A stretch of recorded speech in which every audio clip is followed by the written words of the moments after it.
ನಮಸ್ಕಾರ ಸರ್. ನಮಸ್ತೆ, ಸ್ವಾಗತ ಸರ್. ಸದ್ಯದಲ್ಲಿ ಒಂದೇನಂತ ನಿಮ್ಮ ಡಿಪಾರ್ಟ್ಮೆಂಟ್ನಿಂದ ಅದು ಡಾಗ್ಸ್ ಬಗ್ಗೆ ಸ್ಟೇಟ್ ಡಾಗ್ಸನ್ನು ಮತ್ತು ನಾವು ಸಾಗಿಸಿದ ಬಗ್ಗೆ ವಯಸ್ಸಲ್ಲಿ ಟೋಟಲಿ ಡಾಗ್ ಶೋಸ್ ಬಗ್ಗೆ ಏನೋ ಒಂದು ಸ್ಟೇಟ್ಮೆಂಟ್ ಕೊಡ್ತಾರೆ ಜನರಿಗೆ ಅಂತ ಹೇಳ್ಬೇಕಾಗಿತ್ತು ಸರ್. ಭಾಳ ಒಂದು ಮುಖ್ಯವಾದ ವಿಷಯ ಸರ್.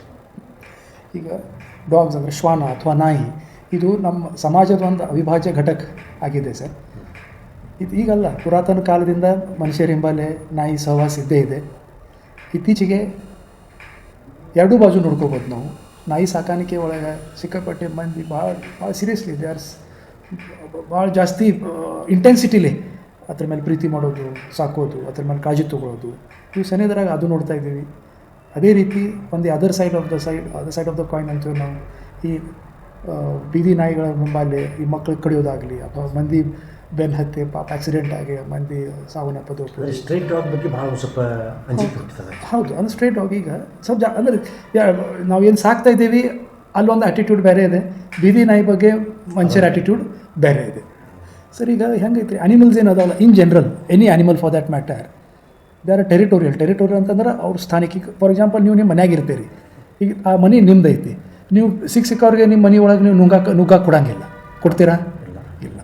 ಈಗ ರೋಡ್ ಏನಿದೆ ಅಲ್ಲ, ಆ ರೋಡ್ ಮೇಲಿನ ಆ ನಾಯಿಗೆ ಅದು ಅವನ ಜಾಗ, ದಟ್ ಈಸ್ ಹಿಸ್ ಟೆರಿಟರಿ, ಅವನದು ಪ್ರಾಪರ್ಟಿ ಇದ್ದಂಗೆ ಆಯ್ತು. ಅದು ಅವ್ನು ಏನು ಮಾಡ್ತಾನಪ್ಪ ಅಂತಂದ್ರೆ ಅವ್ನ ತಲೆಗೇನೋ ದಿಸ್ ಇಸ್ ಮೈ ಪ್ರಾಪರ್ಟಿ, ಇದು ನನ್ನ ಜಾಗ. ಹೌದು, ದೇ ಆರ್ ಸ್ಟ್ರಾಂಗ್ಲಿ ಟೆರಿಟೋರಿಯಲ್. ಬೇರೆ ನಾಯಿಗಲ್ಲಿ ಬರೋಕ್ಕೆ ಕೊಡೋಂಗಿಲ್ಲ ಅವು. ಹಾಂ, ಈಗ ಆ ಜಾಗದಾಗ ಕೆಲವೊಂದು ನಾವು ಸಂದರ್ಭ ಹೇಳ್ತಾ ಇದ್ದೀನಿ. ಈಗ ನೀವು ನೋಡಿರಬೇಕು, ರೋಡ್ ಮೇಲೆ ಹೋಗೋ ಕೆಲವೊಂದು ನಾಯಿಗಳು ಟೂ ವೀಲರ್ ಬಂತಿಲ್ಲೋ ದೂರ ಓಡ್ಕೊಂತ ಹೋಗ್ತಾವೆ, ಬೆನ್ನು ಹತ್ತಾವೆ. ಹೌದಾ? ಸೈಕಲ್ದವಂಗ ಅಥವಾ ತಮ್ಮ ಭಾಳಷ್ಟು ಮಂದಿ ಮನ್ಯಾಗ ಹಾಲಿನಾವ್ ಬಂದಿರ್ತಾನೆ, ಅವ್ನ ಮೇಲೆ ಓದಿರೋದು, ಪೇಪರ್ ಹಾಕ್ತಿರ್ತಾನೆ, ಅವ್ನ ಮೇಲೆ ಓದಿರೋದು, ಸ್ಪೆಸಿಫಿಕ್ ಇವು ಇರ್ತಾವೆ ಸರ್. ಅಂದರೆ ಇಟ್ ಈಸ್ ದೇರ್ ಮೆಮರಿ. ಏನಾದರೂ ಒಂದು ಘಟನೆ ನಡೆದಿರ್ತೈತಿ, ಆ ಘಟನೆ ಅವ್ರ ತಲೆಯಾಗಿ ಇಟ್ಕೊಂಡು same they go on replicating every time. So ಈಗ ರೋಡ್ ಮೇಲೆ ಏನೈತಿ ದಟ್ ಆ ನಾಯಿ ಟೆರಿಟರಿ ಅದ, ಒಂದು ಜಾಗ ಅದ. ಆ ಜಾಗದಾಗ ಬಂದ ಯಾರು ಅವನ ಮೇಲೆ ದಬಾಣಿಕೆ ಮಾಡಿದರೆ ಅದೊಂದು ತಲೆಯಾಗಿ ಇಟ್ಕೊಂಡಿರ್ತಾನೆ.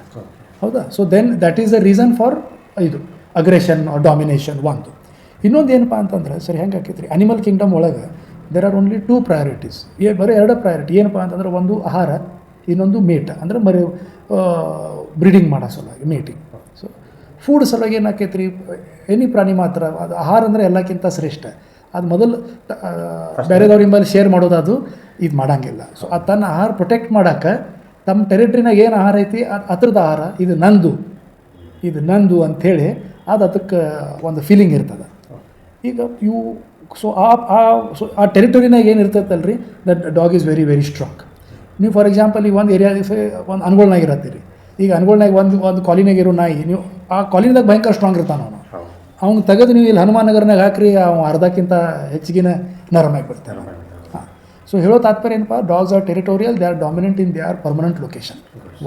ಇನ್ನೊಂದು ಈಗ ಒಂದೊಂದು ಸಣ್ಣ ಮಕ್ಕಳ ಮ್ಯಾಗ ಪ್ರಹಾರ ಮಾಡ್ತಾವೆ. ಬಟ್ ಇದ್ರ ಬಗ್ಗೆ ಏನು ಸರಿ ಹಂಗೆ ನೀವು ಪ್ರಿಕಾಷನ್ ಮಾಡಿದ್ದೀರಿ? ಹಂಗೆ ಎರಡು ಮಂದಿ ಅಂತಾರೆ ಕಾರ್ಪೊರೇಷನ್ ಯಾಕೆ ಕಂಟ್ರೋಲ್ ಮಾಡುವಾರು, ಹಿಂಗೊಂದು ಅಂತಾರೆ.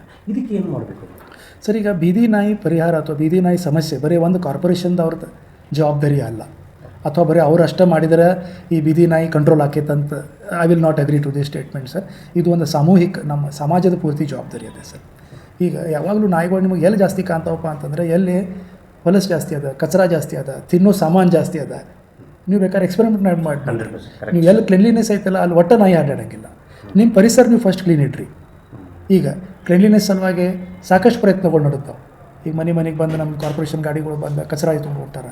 ಆದರೂ ಸಹಿತ ಈವನ್ ಟುಡೇ ಆಲ್ಸೋ ಸಾಕಷ್ಟು ಕಡೆ ನೀವು ರೋಡ್ ಮೇಲೆ ಬಂದು ಕಸ ಒಗೆಯೋದು, ಪ್ಲಾಸ್ಟಿಕ್ಲಾಗ ಹಾಕೋದು, ತಿರಿಸಿನ ಸಾಮಾನು ಹಾಕೋದು ನೋಡ್ತೀರಿ. ಹೌದಾ? ಅದೇ ರೀತಿ ನಮ್ಮ ಇವು ಏನು ಶಾಪ್ಸ್ ಅದಾವೆ, ಹೋಟೆಲ್ಸ್ ಅದಾವೆ, ಏನು ವೇಸ್ಟ್ ಐತಿ sir, waste management is the most important factor for stray dog control. ನೀವು ಸರಿಯಾಗಿ ಅದು ಮಾಡಲಿಲ್ಲಪ್ಪ ಅಂತಂದರೆ ಯಾವತ್ತೂ ನಾಯಿಗಳ ಮೇಲೆ ಕಂಟ್ರೋಲ್ ಮಾಡೋದು ಸ್ವಲ್ಪ ಕಷ್ಟ ಆಗಿರ್ತದೆ. ಸೊ ಸಾಮಾಜಿಕ ಜವಾಬ್ದಾರಿ ಏನಪ್ಪ ಅಂತಂದರೆ we have to keep our environment clean. ನಮ್ಮ ಪರಿಸರ ನಾವು ಸ್ವಚ್ಛ ಇಡಲೇಬೇಕಾಗೈತಿ ಒಂದು. ಸೆಕೆಂಡ್, ಈಗ ನಾಯಿಗಳು ಆಗಲೇ ನಿಮಗೆ ಹೇಳಿ ಅವ್ರವ್ರ ಏರಿಯಾದಾಗ ನಾಯಿಗಳು ಭಾಳ territorial, they are very dominant. ಈಗ ನಾವು ಮಕ್ಳಿಗೆ ಕಲಿಸ್ಬೇಕಾಗೈತಿ. ಹೌದಪ್ಪ, ಏನು ಅನ್ನೆಸೆಸರಿ ಈಗ ಹೆಂಗಾಗ್ತೀರಿ, ನಾಯಿಗಳು ಒಂದು ಕಡೆ ಇರ್ತೈತಿ, ಮಕ್ಕೊಂಡಿರ್ತೈತಿ, ಅದಕ್ಕೆ ಒಟ್ಟು ಡಿಸ್ಟರ್ಬ್ ಮಾಡೋಕ್ಕೆ ಹೋಗಬಾರ್ದು. ನೀವಾಗೆ ಅದಕ್ಕೇನು ಹತ್ರ ಹೋಗಕ್ಕೆ ಹೋಗಬೇಡ್ರಿ. ಎಸ್ಪೆಷಲಿ ಯಾವ ನಾಯಿ ಹತ್ರ ಮರಿಗಳದಾವು, ಎನಿ ಪ್ರಾಣಿ ಫಾರ್ ದ್ಯಾಟ್ ಮ್ಯಾಟರ್ ಸರ್, ತನ್ನ ಮರಿಗಳನ್ನ ಭಯಂಕರ ಇದರಲ್ಲಿ ಕಾಪಾಡ್ತೈತೆ. ಸೊ ಮರಿಗಳಿದ್ದಾಗ ನೀವು ಮುದ್ದಾಡಕ್ಕೆ ಹೊಂಟೇರಂತೇಳಿ ಅದಕ್ಕೆ ಗೊತ್ತಿರೋದಿಲ್ಲ. ನಾನು ಮರಿ ತೊಗೊಂಡು ಹೋಗಕ್ಕೆ ಬಂದಾರಪ್ಪ ಅಂತೇಳಿ ಅದು ಒಂದು ತಲೆಯಾಗಿರ್ತೈತಿ. So they are in a protective mode ಆ ಟೈಮ್ದಾಗ. ಅಂಥ ಟೈಮ್ನಾಗ ಯಾವಾಗೂ ನಾಯಿಗಳು ಹತ್ತಿರ ಹೋಗಬಾರ್ದು. ಇನ್ನೊಂದು ಊಟ ಅದೇನಾರ ತಿನ್ನತ್ತಿರ್ತೈತಿ ಆ ಟೈಮ್ನಾಗ ಒಟ್ಟು ಅಪ್ರೋಚ್ ಆಗಬಾರ್ದು. ಯಾಕಂದರೆ food is the most important priority. ಅದಕ್ಕೆ ಸಿಕ್ಯೂರ್ ಮಾಡ್ಕೊಂಡು ತನ್ನ ಸೊಲಾಗಿ ಅಂತ ಇರ್ತೈತಿ. ನೀವು ಅವಾಗ ಹತ್ತಿರ ಹೋದ್ರೆ ಬೈ ಮಿಸ್ಟೇಕ್ ಹೋದರೂ ಕೂಡ ಅದಕ್ಕೆ ಅನಿಸ್ತೈತಿ ನಂದು ಫುಡ್ ತಿನ್ನಕ್ಕೆ ಬರತ್ತೈತೆ. ಸೊ ಅವಾಗ ಮತ್ತೆ ಅದು ಅಟ್ಯಾಕ್ ಮಾಡ್ತೈತಿ, ರೈಟ್. ಸೊ ಈಗ ಸಣ್ಣ ಮಕ್ಕಳ ಮೇಲೆ ಈಗ ಅನ್ಸ್ತಾವೆ ಪಾಪ, ಅಂಜಿ ಓಡ್ತಾವೆ. ಓಡೋಕೆ ಚಾಲೂ ಮಾಡ್ತಿಲ್ಲೋ ಆ ನಾಯಿಗೆ ಇನ್ನೂ ಇನ್ಸ್ಟಿಗೇಷನ್ ಬರ್ತೈತಿ. ಸರ್ ನಾಯಿ ಬೇಸಿಕ್ಲಿ ಅದ್ರ ಸ್ವಭಾವ ಹೆಂಗೈತಪ್ಪ ಅಂತಂದ್ರೆ, ನೀವು ಮುಂದಿನ ಒಂದು ಮನುಷ್ಯ ಅಂಜಿದಾನೋ ಅಥವಾ ಸ್ಟೇಬಲ್ ಅದಾನೋ ನಮ್ಮ ಬಾಡಿ ಒಳಗೆ ಹಾರ್ಮೋನ್ಸ್ ರಿಲೀಸ್ ಆಗ್ತಾವೆ. ಫಾರ್ ಎಕ್ಸಾಂಪಲ್ ಈಗ ಒಮ್ಗಿಲೆ ನಮ್ಮ ಮುಂದೆ ಟೈಗರ್ ಬಂತಂತ ತಿಳ್ಕೊರಿ, ನಮ್ಮ ಎದೆ ಬಡದು ಫಾಸ್ಟ್ ಆಕೈತಿ, ಸ್ವೆಟಿಂಗ್ ಸ್ಟಾರ್ಟ್ ಆಕೈತಿ. ಇವೆಲ್ಲ ನಮ್ಮ ಬಾಡಿ ಒಳಗೆ ಹಾರ್ಮೋನ್ಸ್ ರಿಲೀಸ್ ಆಗ್ತಾವೆ. ಅಡ್ರಿನಲಿನ್ ಹಾರ್ಮೋನ್ಸ್ ರಿಲೀಸ್ ಆಗ್ತಾವೆ. ಅದ್ರ ರಿಯಾಕ್ಷನ್ ಐತಿ. ನಮಗೆ ಗೊತ್ತಿರೋದಿಲ್ಲ ಆ ಹಾರ್ಮೋನ್ಸ್ ರಿಲೀಸ್ ಆಗಿದ್ದು, ಕ್ರಿಯಾ ನಾಯಿ ಗೊತ್ತಿರ್ತೈತಿ. ಅವ್ನು ಬರೋಬ್ಬರ ಗುರ್ತಾ ಹಿಡಿತಾನೆ ಈ ಮನುಷ್ಯ ಅಂಜಿದಾನ ಅಂತೇಳಿ. ಸೊ ಅಂಜಿದಾನ ಅಂದ ತಕ್ಷಣ ಏನು ಮಾಡ್ತೈತಿ, ಅವ್ನ ಅಟ್ಯಾಕ್ ಮೋಡ್ ಇನ್ನೂ ಜಾಸ್ತಿ ಸ್ಟ್ರಾಂಗ್ ಆಗ್ತದೆ. ಬಾಡಿ ಲ್ಯಾಂಗ್ವೇಜ್ ಇವಾಗ ನಾವು ಕೂಡ ನೀವು ನಾರ್ಮಲ್ ನಾಯಿಗೆ ನೋಡ್ರಿ ಸಾಹೇಬ್ರೆ, ಅಕಸ್ಮಾತ್ ಅದ್ರ ಬಾಲ ಅದ್ರ ಬಾಡಿ ಬುಡಕ್ಕೆ ಇಟ್ಕೊಂಡಿಪ್ಪ ಅಂತಂದ್ರೆ it is in a ಸಬ್ಮಿಸಿವ್ mode. ಬಾಲ ತೆಳಗೆ ಮಾಡ್ಕೊಂಡಪ್ಪ ಅಂತಂದ್ರೆ ನಿಮಗೆ ಅದು ಶರಣಾಗಿತ್ತಪ್ಪ ಅಂತಂತ. ಅದೇ ಬಾಲ ಹಿಂಗೆ ಮ್ಯಾಲೆ ಸ್ಟ್ರೇಟ್ ಹಿಡ್ಕೊಂಡೈತಪ್ಪ ಅಂತಂದ್ರೆ it is in an aggressive mode. ಅದ್ರ ನಿಮಗೆ it is going to challenge you ಆ ಥರ. ಮತ್ತು ಬಾಡಿ ಲೆವೆಲ್ ಸರಿ ಅಂತ ತಿಳ್ಕೊರಿ, ಪ್ಯಾರಲ್ ಟು ದ ಬಾಡಿ. ಅದು it is in undecided mode. ಅದಕ್ಕೆ ನಾವು ಏನ ರಿಯಾಕ್ಟ್ ಮಾಡಬೇಕು, ಏನ ಸಬ್ಮಿಷನ್ ಮಾಡಬೇಕು, ಇನ್ನೂ ಕನ್ಫ್ಯೂಸ್. ಸ್ಟೇಟಸ್ ಮೈಂಡ್ನಾಗ ಐತದ, ಹೌದಾ. ಕೂದಲೆಲ್ಲ ಹೇಳ್ತಾವೆ ಅಲ್ಲ. See any animal will give you signal. ಆ ಸಿಗ್ನಲ್ ಕೊಟ್ಟಾಗ ನೀವು ಬ್ಯಾಕ್ ಆಫ್ ಆಗಬೇಕು. ನೀವು ಅದ್ರ ಕಣ್ಣಿಟ್ಟು ಒಟ್ಟು ನೋಡೋಕೆ ಹೋಗ್ಬಾರ್ದು. They take it as a challenge. ಮಾಡಿ ನಮಗೆ ಎಸ್ಪೆಷಲಿ ನಾನು ಹೇಳ್ತೇನಲ್ರಿ, street dogs sir, they are a territory. ಅವ್ರ ಜಾಗದಾಗ ಅದಾರ ಅವರು. ಆ ನಮ್ಮ ಜಾಗದಾಗ ಬಂದು ನಮ್ಮ ಮೇಲೆ ದಾದಾಗಿರಿ ಮಾಡ್ತಾರಲ್ಲ, ಹಿಂಗೆ ಹತ್ರದ ತಲೆಯಾಗಿ ಬರ್ತೈತಿ. So how to get prevented. Especially ಮಕ್ಳಿಗೆ ನಾವು ಏನು ಕಲಿಸ್ಬೇಕು ಅಂತಂದ್ರೆ, ಅವೇನು ಸ್ವಲ್ಪ ದೂರ ನಡ್ಕೊತ ಹೋಗ್ಬೇಕು, ಅನ್ನೆಸರಿ ಡಿಸ್ಟರ್ಬ್ ಮಾಡಬಾರ್ದು. ತಿನ್ನೋವಾಗ ಉಣ್ಣೋವಾಗ ಮರಿಗಳಿದ್ದಾಗ. ಅದ್ರ ಮೇಲೆ ಅಕಸ್ಮಾತ್ ನಾಯಿ ಅಟ್ಯಾಕ್ ಆತಪ್ಪ ಅಂದ್ರೆ ಒಟ್ಟು ಓಡಬಾರ್ದು. You should stand still. ಸ್ತಬ್ಧ ನಿಂತ ತಕ್ಷಣ again that is like a challenge to him. ಅವ್ನು ಸ್ವಲ್ಪ ವಿಚಾರ ಮಾಡ್ತಾನೆ, ನಾಯಿ ಸತಿ ವಿಚಾರ. ಮತ್ತು ನಮ್ಮ ಕೈಯಾಗ ಏನೈತಪ್ಪ, ಬ್ಯಾಗ್ ಐತಿ, ಸ್ಟಿಕ್ ಐತಿ, ಎನಿ ಆಬ್ಜೆಕ್ಟ್ ನಮ್ಮ ಕೈಯಾಗ ಏನು ಇದ್ದಿದ್ದು ನಮ್ದು ಮತ್ತು ಆ ನಾಯಿ ನಡು ನಾವು ತೊಗೊಂಡು ಬರಬೇಕು ಟು ಪ್ರೊಟೆಕ್ಟ್ ಆ ಸೆಲ್ಫ್. ಅಂದ್ರೆ ನೀವು ಅದು ಹಿಡಿದ್ರೆ ಆ ಬ್ಯಾಗ್ರಾಗ ಕಡಿತೈತಿ ಏನಾರ, ದ್ಯಾಟ್ ಬೈಸ್ ಯು ಟೈಮ್. ಅಂದರೆ ಅಲ್ಲಿವರೆಗೂ ಆಜುಬಾಜುಕಿನವ್ರು ನಮ್ಮವ್ರು ಯಾರು ಇರ್ತಾರಪ್ಪ, at least you will come for help. ಒಂದು ಇನ್ನೊಂದು ಸೆಕೆಂಡ್ ಅಂತಂದ್ರೆ ದಿಸ್ ಎಜುಕೇಷನ್ ಏನೈತೆ ಸಾಹೇಬ್ರೆ, ಇಟ್ ಹ್ಯಾಸ್ ಎಸ್ಪೆಷಲಿ ಮಕ್ಕಳ ಒಳಗೆ it is very very important. ನಾವು ಪಾಲಕರಾಗಿ ನಾವು ಮಕ್ಕಳಿಗೆ ನಾವು ಹೇಳಬೇಕಾಕೈತಿ. ಯಾಕಂದ್ರೆ ರೋಡ್ ಮೇಲೆ ಹೋಗಬೇಕಾಕೈತಿ, ಸ್ಕೂಲ್ಗೆ ಹೋಗಬೇಕಾಕೈತಿ, ಟ್ಯೂಷನ್ ಹೋಗಬೇಕಾಕೈತಿ. ಆ ಟೈಮ್ದಾಗ ಇಂಥ ಸಂದರ್ಭ ಬರೋ ಸಾಧ್ಯತೆಯೂ ಜಾಸ್ತಿ ಇರ್ತವೆ.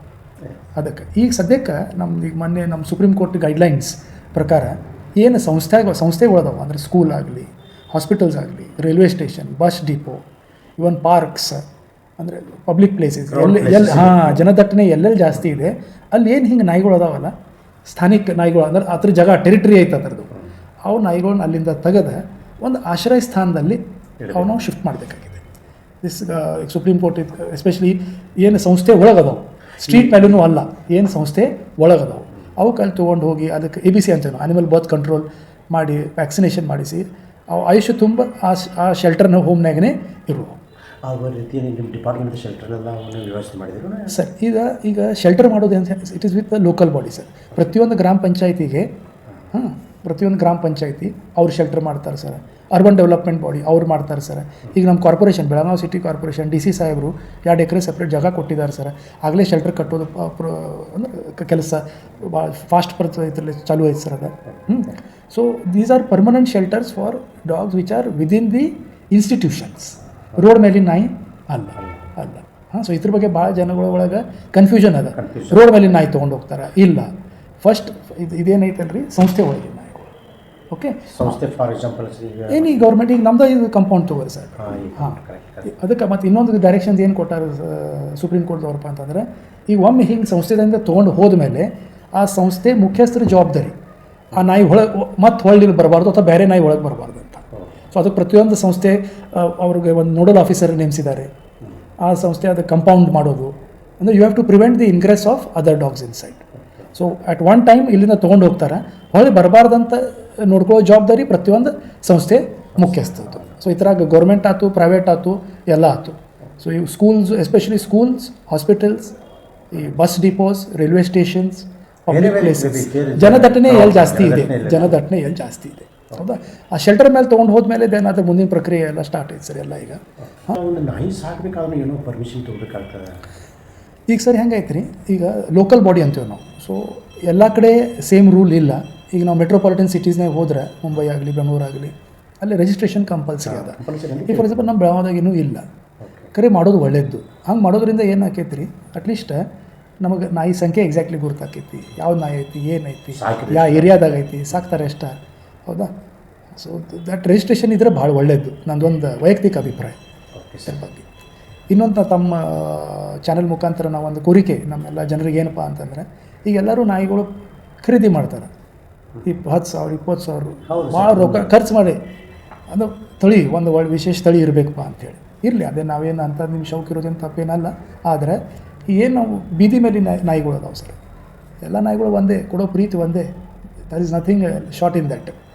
ನಾವು ಹೆಂಗೆ ಸಮಾಜಕ್ಕೆ ನಾವು ಸರ್ಕಾರಕ್ಕೆ ಸಮಾಜಕ್ಕೆ ನಾವು ಹೆಂಗೆ ಕೈ ಜೋಡಿಸ್ಬೇಕಪ್ಪ ಅಂತಂದರೆ, ನೀವು ಆ ನಾಯಿಗಳನ್ನ ದತ್ತು ತಗೋರಿ ಸರ್, ಅಡಾಪ್ಟ್ ದೆಮ್. ಬೇರೆ ನಾಯಿ ಹೌದು, ಬೀದಿ ನಾಯಿ ನೀವು ಒಮ್ಮೆಲೆ ಅಂದ್ರೆ ಅಂದ ತಕ್ಷಣ ಏನಾಕೈತೆ ರೀ, ಮಂದಿಗೆ ಗೊತ್ತು. ಈಗ ಭಾಳ ದೊಡ್ಡ ನಾಯಿ ನಾವು ತೊಗೊಳೋದು ಭಾಳ ಇದಾಗಂಗಿಲ್ಲ, ಇಟ್ಸ್ ನಾಟ್ ಈಸಿ. ಮರಿ ಇದ್ದಾಗ ತೊಗೋರಿ. ಸೊ ಅಟ್ಲೀಸ್ಟ್ ಅದಕ್ಕೆ ನೀವು 10 ನಾಯಿ ಕಾಳಜಿ ತೊಗೊಳ್ಳೋ ಅವಶ್ಯಕತೆ ಇಲ್ಲ. ಏನು ಒಂದು ನಾಯಿ ತೊಗೊಂಡು ಅದಕ್ಕೆ ನೀವು ಒಂದು ಆಶ್ರಯ ಕೊಟ್ರಿ, ಒಂದು ಮನೆ ಒಳಗೆ ಇಟ್ಕೊಂಡ್ರಿಪ್ಪ, that itself is a big thing. ಅಂದರೆ ಇದೇ ಕಾರಣ ಸರ್, ಬೀದಿ ನಾಯಿಗಳು ಅಂದರೆ ಕೆಟ್ಟ ಯಾಕಂತಂದರೆ ಪಾಪ ಅವಾಗ ಪ್ರೀತಿ ಸಿಕ್ಕಿರಲಿಲ್ಲ. ಇವರು ಸಾಕಿರ್ತಾರೆ ಸರಿಯಾಗಿ ಟೈಮ್ ಊಟ ಎಲ್ಲ ಸಿಗುತ್ತೆ. ಈ ರೀತಿಯಾಗಿ ಬೀದಿ ನಾಯಿಗಳು ಭಾಳ ಸ್ಟ್ರಾಂಗರ. ಈಗ ಸಾಕಿರ್ತೀವಲ್ಲ ಅದಕ್ಕಿಂತ ಹೆಚ್ಚು ಸ್ಟ್ರಾಂಗ್ ಇರ್ತಾವೇನೋ ಅಂತ ಸರ್. 100% ಸರ್. ಅಂದರೆ ಈಗ ನಮ್ಮದು ಡಾರ್ವಿನ್ ಥಿಯರಿ ಇದೆ ಅಲ್ಲ sir, struggle for existence, survival of the fittest. Road ಮೇಲೆ ಬದುಕಬೇಕಪ್ಪ ಅಂತಂದರೆ ಅಷ್ಟು ಈಸಿ ಇಲ್ಲ. Every day they have to fight for food, for shelter, for mate. So ಇದು it is but natural. They will be strong, they will be very strong. ಅದಕ್ಕೋಸ್ಕರನೇ sir ಇದು ಹೆಂಗೈತಿ, ಇದು ಬರೀ ಒಂದು ಕಾರ್ಪೊರೇಷನ್ ಆಗಲಿ ಅಥವಾ ಒಂದು ಯಾವುದರ ಇಲಾಖೆಯಾದಾಗಲಿ ಕೆಲಸ ಅಲ್ಲ. ಎಲ್ಲರೂ ಕೈ ಜೋಡಿಸಿ, ಎಸ್ಪೆಷಲಿ ನಾವು ಎಲ್ಲರೂ ನಮ್ಮ ಸಿಟಿಸನ್ಸ್ ಏನಿದಾರಲ್ಲ, ನಾವು ಕೈ ಜೋಡಿಸಿದಾಗ ಮಾತ್ರ ಇದು ಪ್ರಾಬ್ಲಮ್ ಕಂಟ್ರೋಲ್ ಆಗೋದು. ಸೊ ಇದ್ರಾಗ ಒಂದು ಮಹತ್ವದ ಸ್ಟೆಪ್ ನಮ್ಮ DC ಸಾಹೇಬರು ಎಲ್ಲರೂ ಭಯಂಕರ ಅನುರೋಧ ಮಾಡಿದ್ದಾರೆ. ಏನಪ್ಪ ಅಂತಂದರೆ, ಸ್ಟಾರ್ಟ್ ಅಡಾಪ್ಟಿಂಗ್. ಈಗ ಮೊನ್ನೆ ನಾವು ಡಾಗ್ ಶೋ ಮಾಡಿದ್ದೀವಿ ಸರ್, ಇಲ್ಲಿ ಒಂದು ಸ್ಪೆಷಲ್ ಸಪ್ರೇಟ್ ಸ್ಟಾಲ್ ಇಟ್ಕೊಂಡಿದ್ವಿ. ಒಂದು ಸ್ಟ್ರೇ ಕೇರ್ ಫೌಂಡೇಶನ್ ಅಂತೇಳಿ ಒಂದು NGO, ಆ ಹುಡುಗರು ಪಾಪ ಅವರೆಲ್ಲರೂ ಕಡೆಯಿಂದ ಮರಿ ತೊಗೊಂಡು ಬಂದು ಸುಮಾರು ಒಂದು 12ರಿಂದ 14 ಮರಿಗಳು ಅಡಾಪ್ಟ್ ಮಾಡಿದ್ದಾರೆ. So this is a new way ನಾವು ಮಾಡಬೇಕಾಕೈತಿ. ಆಮೇಲೆ ಇವೇನು ಆಪ್ರೇಷನ್ಸ್ ಚಾಲೂ ಅದಾವೆ ಕಾರ್ಪೊರೇಷನ್ದಿಂದ. ಆಪ್ರೇಷನ್ ಅಂದರೆ ಆ್ಯನಿಮಲ್ ಬರ್ತ್ ಕಂಟ್ರೋಲ್ ಆಪ್ರೇಷನ್ಸ್. ನಾವೀಗ ಸರ್ ನಮ್ಮ ಭಾರತೀಯ ಸಂವಿಧಾನ ಆರ್ಟಿಕಲ್ 51G ಪ್ರಕಾರ ನಾವು ಯಾವುದೂ ಪ್ರಾಣಿ ಮೇಲೆ ನಾವು ಹಿಂಸೆ ಅಥವಾ ಕೊಲ್ಲೋ ಅಂಥದ್ದೆಲ್ಲ ಮಾಡೋಕ್ಕೆ ಸಾಧ್ಯ ಇಲ್ಲ.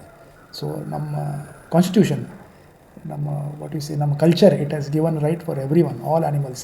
ವಸುದೇವ ಕುಟುಂಬಕಂ ಅಂತೇವಲ್ಲ ಆ ಥರ. ಬಟ್ ಇದೇನಾಗೈತೆ ರೀ, ಈಗ ನಮ್ಮ ಮಕ್ಕಳ ಮೇಲೆ ನಮಗೆ ಅಕಸ್ಮಾತ್ ಹಂಗೆ ಆದಾಗ ನಮಗೆ ಹತ್ರ ಸಿವಿರಿಟಿ ಆಕೈತಿ ಅಂತ ಎಲ್ಲರೂ ಅಂತಾರೆ, ಬರೋಬರ್. So but this is a ಸಾಮಾಜಿಕ ಜವಾಬ್ದಾರಿ, ಎಲ್ಲರಿಗೂ ನಾವು ತಿಳಿಸಿ ಹೇಳಬೇಕು. And since we are at the highest order of the line, human, ಎಲ್ಲ ಆ್ಯನಿಮಲ್ಸ್ ನಮ್ಮ ತೆಳಗದಾವ. ಸೊ ನಮ್ಮ ರೆಸ್ಪಾನ್ಸಿಬಿಲಿಟಿ ಎಲ್ಲಕ್ಕಿಂತ ಜಾಸ್ತಿ ಬರ್ತೈತಿ. ನಮ್ಮ ಟಾಲರೆನ್ಸ್, ನಮ್ಮ ಪೇಷನ್ಸ್ ಎಲ್ಲರಿಗಿಂತ ಜಾಸ್ತಿ ಇರಬೇಕು. ಈಗ ಮನ್ಯಾಗ ಕುಟುಂಬದಾಗ ಒಬ್ಬ ಫಾದರ್ ಇರ್ತಾನೆ, he has more responsibility, he has more patience. ಅವು ಮಕ್ಕಳು ಏನಾರ ಕೇಳಿಲ್ಲ ಅಂದರೂ ಸಹಿತ ಪಾಪ ಅವ್ನು ಸಹನೆಯಿಂದನೇ ಇರಬೇಕಾಕೈತಿ, ತಿರಿನೇ ಹೇಳಬೇಕಾಕೈತಿ. ಅದೇ ರೀತಿ ನಾವು ವೈಯಕ್ತಿಕ ತಿಳ್ಕೊಂಡಂಗಿದೆ, ನಮ್ಮ ಸಮಾಜದಾಗ since we are at a very higher order, we have to behave with tolerance and patience. ಇನ್ನೊಂದು ಸರ್ ಲಾಸ್ಟ್ ಕ್ವಶನ್ ಬ್ರೀಫ್ಲಿ. ಅದು ಏನು ಗೊತ್ತು, ಕೆಲವೊಂದು ನೀವೆಂದಿಲ್ಲ ಅದು ಡಾಗ್ಸ್ ಮಾರ್ತಾರೋ, ಕೆಲವೊಂದು ಸೇಲ್ ಆಗ್ತಾವೆ. ಈ ಮ್ಯಾಕ್ಸಿಮಮ್ ಅಂತ ನೀವು ನೋಡ್ತಾ ಇದ್ದೀವಿ ಎಲ್ಲ ಫಾರಿನ್ದವರು ಸರ್, ಇನ್ನು ಲ್ಯಾಬೋ ಅಂತೀವಿ, ಫ್ರೆಂಚ್ ಯಾವ ನಾನಾ ಪ್ರಕಾರ ಹೆಸರು ಕೇಳ್ತೀವಿ. ಬಟ್ ನಮ್ಮ ಒರಿಜಿನಲಿ ನಮ್ಮ ಇಂಡಿಯನ್ ಡಾಗ್ ನೋಡ್ಬೇಕಾದ್ರೆ ಸ್ಟ್ರೀಟ್ ಡಾಗ್ ಬಿಟ್ಟರೆ ಮತ್ತೆ ಯಾವುದು ಕಂಡು ಬರೋಂಗಿಲ್ಲ. ಅದರಲ್ಲಿ ಒಂದು ಇರೋದನ್ನ ಮುದೋಳ್ ಡಾಗ್ ಅಂತ. ಹೌದು. ಈಗ ನಮ್ಮ ಡಿಸ್ಟಿಂಕ್ಟಿವ್ ಬ್ರೀಡ್ಸ್ ಅದಾವೆ ಸರ್. ಡಿಸ್ಕ್ರಿಪ್ಟ್ ಒಂದು ಸ್ಪೆಸಿಫಿಕ್ ಬ್ರೀಡ್ ಕ್ಯಾರೆಕ್ಟರ್ ಇರಲ್ಲ. ಆದರೆ ನಮ್ಮ ವಾತಾವರಣಕ್ಕೆ, ನಮ್ಮ ಕ್ಷೇತ್ರಕ್ಕೆ ಯಾವ ಪ್ರಾಣಿ ಸೂಟ್ ಆಕೈತಪ್ಪ, ಅದೇ ನಾವು ಫಾರ್ ಎಕ್ಸಾಂಪಲ್ ನಾವು ಏನು they will be more better. ಈಗ ನಾವು ಫಾರಿನ್ ಕಂಟ್ರಿ ಮರಿಗಳು ತೊಗೊಂಬರ್ತೇವೆ, ಇಲ್ಲ ಅಂತಿಲ್ಲ, ಬರೀ ಆ ವಾತಾವರಣ ನಾವಿಲ್ಲಿ ತೊಗೊಂಬರೋಕ್ಕೆ ಸಾಧ್ಯ ಇಲ್ಲ, ಆ ಕ್ಲೈಮೇಟ್ ಇಲ್ಲಿ ತೊಗೊಂಬರೋಕ್ಕೆ ಸಾಧ್ಯ ಇಲ್ಲ, ಅದೇ ರೀತಿ ಅಲ್ಲಿ ಆಹಾರ ಪದ್ಧತಿ ನಾವಿಲ್ಲಿ ತೊಗೊಂಬರೋಕ್ಕೆ ಸಾಧ್ಯ ಇಲ್ಲ. ಸೊ ನಮ್ಮ ಫಾರಿನ್ ಕಂಟ್ರಿ ಇಲ್ಲ ಪಬ್ಲಿಕ್ ತಗೋಬೋದು, ಬಟ್ ನಮ್ಮ ಮುದೋಳ್ ಡಾಗ್ ಏನದಾವಲ್ಲ sir, only they provide to give only army. ಇಲ್ಲ ಸರ್, ಹಾಗೇನಿಲ್ಲ ಸರ್. ಈಗ ಆರ್ಮಿದಾಗ ಇಂಡಕ್ಟ್ ಮಾಡಿದ್ದಾರೆ, ಮೊನ್ನೆ ನಮ್ಮ ಪರೇಡ್ದಾಗೂ ಸಹಿತ ಅದು ಪಾರ್ಟಿಸಿಪೇಟ್ ಮಾಡಿದ್ದೆ ಸರ್. ಹೌದಾ? So we should be proud ಕರ್ನಾಟಕದವ್ರು. ನಾವು ಹಾಗೆ ನಮ್ಮ ಕರ್ನಾಟಕ ರಾಜ್ಯದ ಒಂದು ಬ್ರೀಡಲ್ಲಿ ಎಷ್ಟು ರೆಕಗ್ನೇಷನ್ ತೊಗೊಂಡು ಅಲ್ಲಿ ಹೋಗಿದ್ದೆಪ್ಪ. ಬಟ್ ಮುದೋಳ್ ಡಾಗ್ ಐತಲ್ಲ, ಅವನು ಪ್ರೈವೇಟ್ ಇದು ಖಾಸಗಿಯಾಗಿ ಇದನ್ನು ಸಾಕೋರು ನೀವು ನೋಡಿಲ್ಲ. ಅದರ ನಮ್ಮಲ್ಲಿ ಕ್ಷೇತ್ರ ಇಲ್ಲಿ ಯಾಕೆ ಕಡಿಮೆ ಅಂದರೆ ಸರ್, ಅದಕ್ಕೆ ಫುಲ್ ಡ್ರೈ ಕ್ಲೈಮೇಟ್ ಬೇಕು ಸರ್. ಅದಕ್ಕೆ ನಮ್ಮಲ್ಲಿ ಬೆಳಗಾವಿದಾಗ ಸ್ವಲ್ಪ ತಂಪು ವಾತಾವರಣ, ಸ್ವಲ್ಪ ಮಳೆ ಜಾಸ್ತಿ. ಹಾಂ, ಸೊ ಮುದೋಳಿಗೆ ಡ್ರೈ ಕ್ಲೈಮೇಟ್. ಹಾಟ್ ಬೇಕಾಗುತ್ತೆ. ಹಾಂ ಸೊ ಡ್ರೈ ಕ್ಲೈಮೇಟ್ ಬೇಕು ಸರ್ ಅದಕ್ಕೆ. ಓಕೆ ಸರ್, ಭಾಳ ಚೆನ್ನಾಗಿ ಒಂದು ವಿವರಣೆ ಕೊಟ್ಟಿದ್ರಿ ಡಾಗ್ಸ್ ಬಗ್ಗೆ. ಇನ್ನೂ ಹೆಚ್ಚಿನ ಮಾಹಿತಿಗಾಗಿ ನಿಮ್ಮನ್ನು ಸಂಪರ್ಕ ಮಾಡ್ತೀವಿ ಸರ್. Thank you sir. ನಮಸ್ತೆ ಥ್ಯಾಂಕ್ ಯು ಸರ್.